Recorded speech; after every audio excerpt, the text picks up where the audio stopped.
Hey everyone, and welcome to Wikizilla Corrections Volume 2. This segment's focus is adding context to and clarifying statements which need it, as well as addressing a handful of errors that had regrettably slipped into a few of the videos we've uploaded since the previous volume. That was 5 years ago. Wow. Anyway, let's get right to it.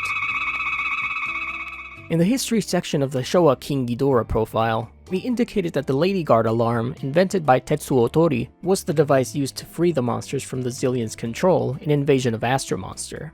It was actually a different device called the A-Cycle Light Ray Gun, which was developed in part by the character Kazuo Fuji. At 446 in the Heisei Ghidorah vid, we misstated the name of the body of water which King Ghidorah plummeted into, calling it the North Sea. It was actually the Sea of Okhotsk, located north of Japan. The real North Sea is found in northwestern Europe. Here are a couple of bits which Super Godzilla Gaming notified us about. At 941, the breath weapon talked about here is probably liquid nitrogen, which Jaguar is equipped with according to Godzilla Movie Studio Tour. Also, the movie flyer for Versus Megalon does describe Jaguar as having jets, despite no visible means of propulsion. The Japanese version of Godzilla Movie Studio Tour says that Jaguar flies using jet propulsion from his toes. It's been pointed out that the novel's Mechagodzilla can also be inferred to be 200 meters tall, as Wade states that the mech is twice the height of Leopardon in page 332. Who is, quote, almost 100 meters per page 328. However, Ultraman, who is stated to be 156 feet tall in page 245, is described as, quote, matching Mechagodzilla's height and size almost exactly, according to page 340.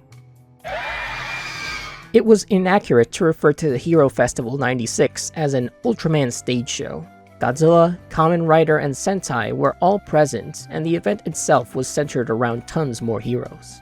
Although Gigan did make Godzilla projectile bleed for the first time, Ghidorah was actually the first monster to make the Big G bleed, not Gigan. During the final battle, Ghidorah attempts to flee by leaping over Godzilla's head, only to be headbutted away by the King of the Monsters.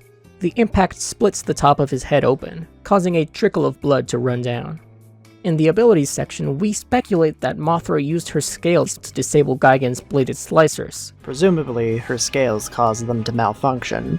But the final war script seems to indicate the scales merely fell off her wings, and the slicers boomeranged naturally, making Gigan out to be a huge moron for forgetting they would do that. Just like Frieza. Here the claim is made that the 2019 Godzilla design has a larger head compared to the 2014 look.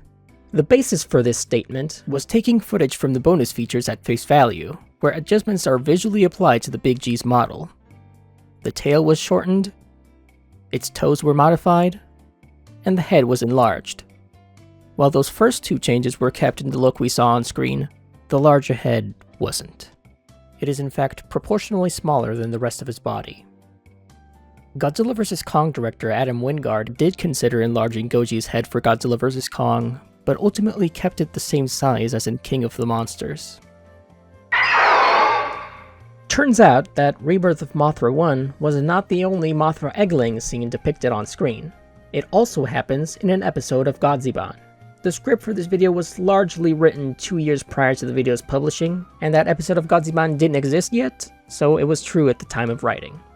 By the way, Godzilla Island has since been translated into English with subtitles, and the official names of Child Mothra and Parent Mothra are now Little Mothra and Mother Mothra.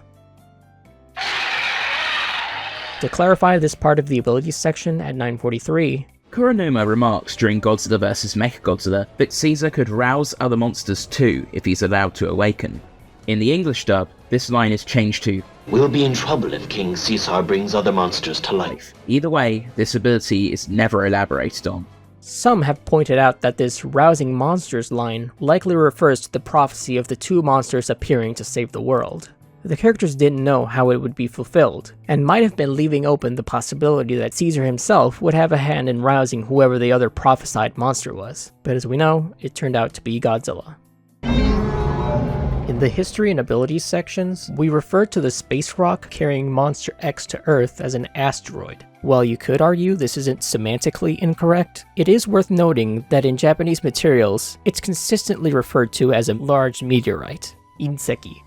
There is a difference between the terms asteroid, meteor, and meteorite, even if the latter one's definition is seemingly less fitting than the prior two's. Moreover, most things treat this object as a nameless meteor rather than identifying it with the name Gorath.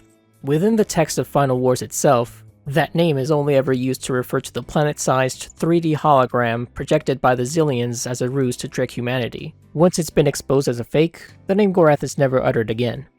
Neither the script nor storyboards refer to the meteor Monster X rode in on with that name either. It's just meteorite. Seems pretty cut and dry then, right?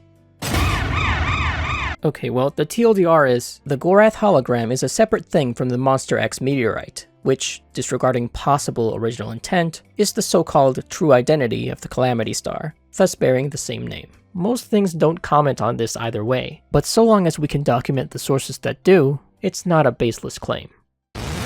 Time for the lightning round. Sanda and Gaira. At 650, called Mika Ayase a reporter when she's actually a photographer. Heisei design section. Kan Takahama's name was mistranslated as Miki Takahama. GMK Mothra and King Ghidorah. There's an anatomical flub in the abilities section here, as we said Mothra fires stingers from her thorax, when they're really fired from her abdomen. For Zone Fighter, we forgot to include the Meteor Spin Counter ability from Episode 5 in the abilities section. But with that many abilities, can you really blame us for missing one? Godzilla 1954. The name of Akira Takarada's character, Hideto Ogata, was misspelled and pronounced as Hideo Ogata, though it isn't incredibly noticeable. Megalon. The original upload of the Megalon kaiju profile misidentified a dam, gave the incorrect weight for Megalon, and one of the story drafts was conflated with another and completely glossed over. This forced our hand at a full re-upload.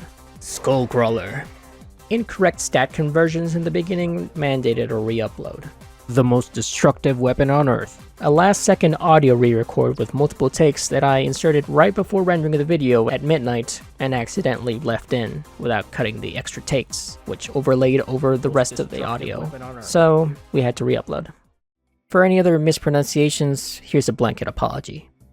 That should cover everything for the time being. Regarding the mistakes we have made, I want to apologize to you, the viewer. Whether these arise from not double-checking something, slipping up while recording, or me trying to get a video up as soon as possible because I feel it's been too long since the last one, it's unfortunate all the same.